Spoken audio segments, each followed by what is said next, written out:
Today I wanted to introduce a very, very short koan. I think I have a preference for the really short ones. This is case 147 from Dogen's collection. Linji said to the assembly, "There is a true person of no rank. This person goes in and out of your senses. Those who are beginners and have not had realization, look, look."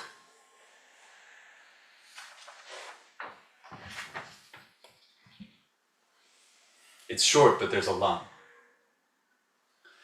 And it starts with this idea of the true person of no rank. The true person of no rank, this is a phrase that shows up a lot, starting in the Chinese literature, and it carries through. And even today, it would be, I think, the highest compliment in most Zen circles to say, oh, that person is a true person of no rank. The image of a true person of no rank, usually the images of a monk, is of someone with no pretense and no ulterior motive. Depictions of the true person of no rank, I think, typically point to someone who has tattered robes. Maybe they have no title. They're not the abbot of a monastery or a temple. They move from place to place. They own basically nothing. We have story after story, both in China and in Japan, in which monks are offered honors. The most famous one being the purple robe. This was a thing in China and a thing in Japan, that the emperor, who kind of had control of the color purple, would offer a purple robe to an esteemed monk, someone who was considered a great teacher, someone who was an abbot of a great monastery. And if you receive the purple robe, then of course you get to wear it, and everyone knows that you're hugely important.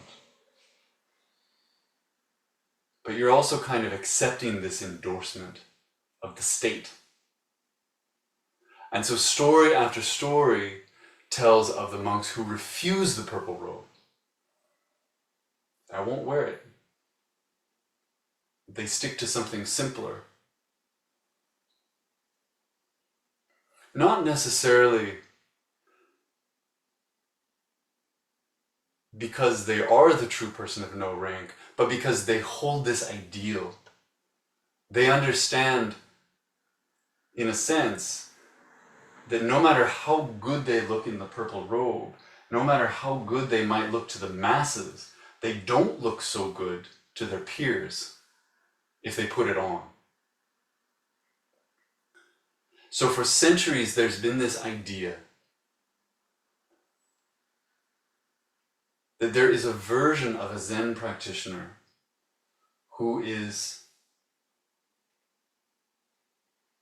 kind of naked in their presentation. There's also a lot of talk throughout the literature about not seeking fame and gain,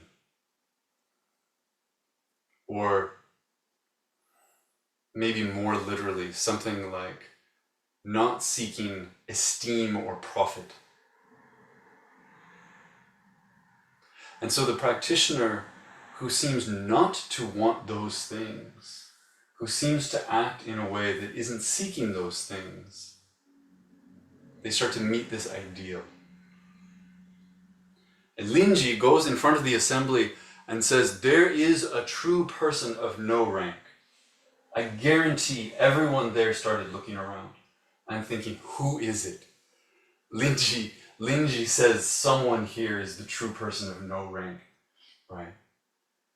And some of them are thinking, oh, I think it's him. There's probably someone also who is thinking, I think it's me. I feel seen. He says, there is a true person of no rank. And then he continues, this person goes in and out of your senses. And so now we have to pause.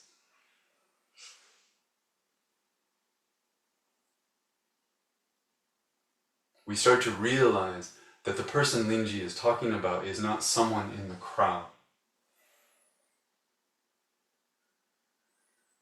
He's describing something that you experience in the world. Then he says, those who are beginners and have not had realization, look. Not look around, but look at yourself.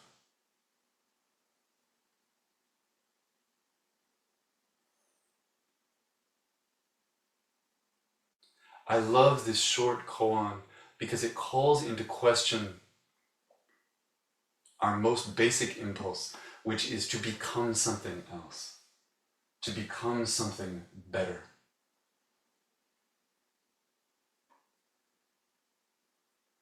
Today's my birthday. I'm 52. But when I was in my late 30s, I was introduced to a teaching that I hadn't heard prior to that about what's called the shijushi. A shijushi is a 40-year-old teacher, and the idea in Zen culture is that the 40-year-old teacher is kind of the peak teacher. It's that teacher who has the youthful energy to really drive the practice, but has done this long enough that there's depth. And so the kind of the taskmasters of Zen might tend to be around 40 years old. They've got a lot of juice, and they've got a lot of commitment. They're the ones who don't sleep, right? They're the ones who challenge everybody. They're the ones who run the strictest monasteries. You have to look out for the shijushi. And if you're serious, you maybe seek out the shijushi. So I heard about this when I was first in my late 30s. And I felt it coming. I took it very literally, that the closer I got to 40, I kept checking myself. Am I that thing?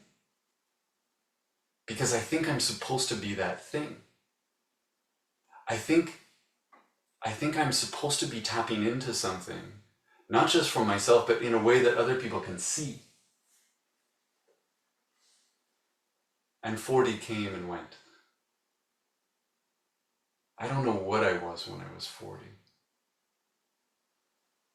But it was one character among many characters that at different times in my life have kind of pulled me forward. And this true person of no rank is another one.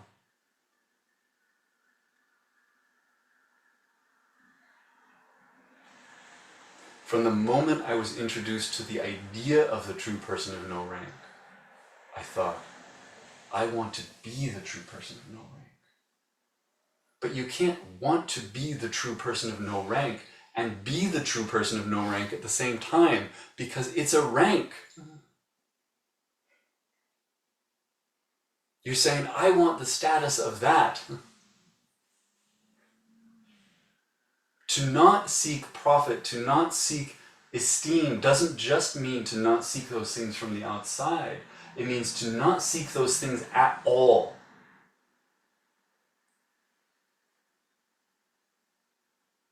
The true person of no rank is someone who is moving beyond measurement. Measurement by others and measurement by yourself. So if I want to be someone else, if I want to be something else, I'm living according to a measurement.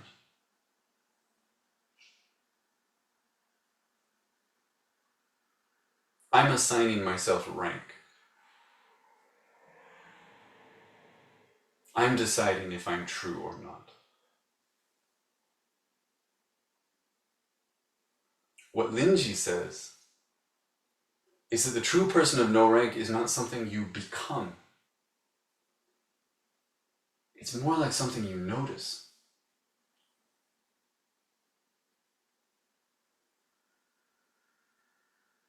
There is a way of being in this moment in which everything is measured according to preference.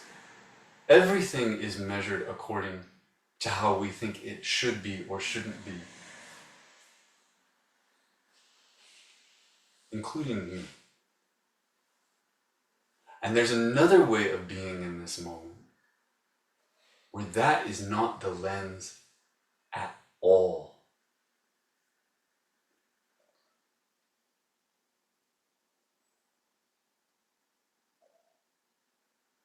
We probably talked about this last time and the last time and the last time. But this practice comes back over and over and over again to vow, to living life according to vow, in such a way that when you get up in the morning, you know what you're supposed to do. You don't necessarily know how to do it. You don't necessarily know how you're going to accomplish it, but you understand your role. And the role of the Bodhisattva is of giving. It's to make an offering of yourself to the world.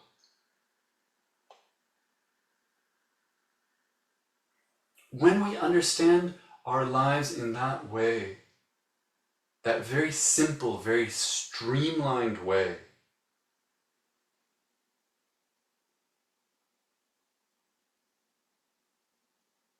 the purple robe becomes laughable. You can put it on or not put it on. It doesn't matter. It has nothing to do with the work you're doing. The only goal is for it to not get in the way.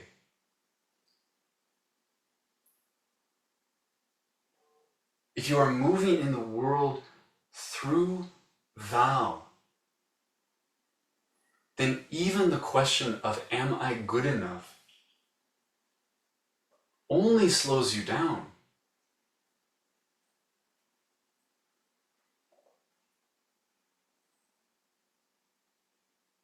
It might feel like a true question, but it's not true to the work.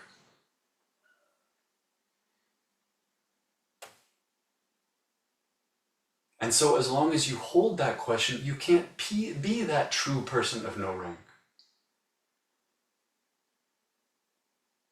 You're not noticing that part. But again, Linji says, it's just there. Even right now, each one of you is simultaneously measuring and not measuring the world.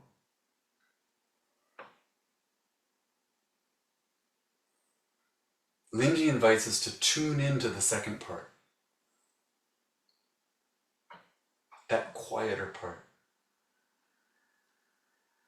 The part that isn't trying to color reality in any color other than what it already is.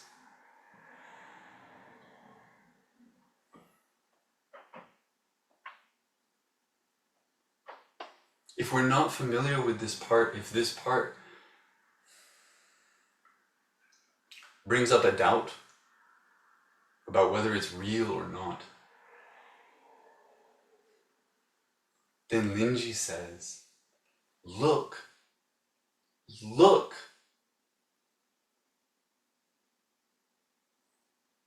Because the true person of no rank is here.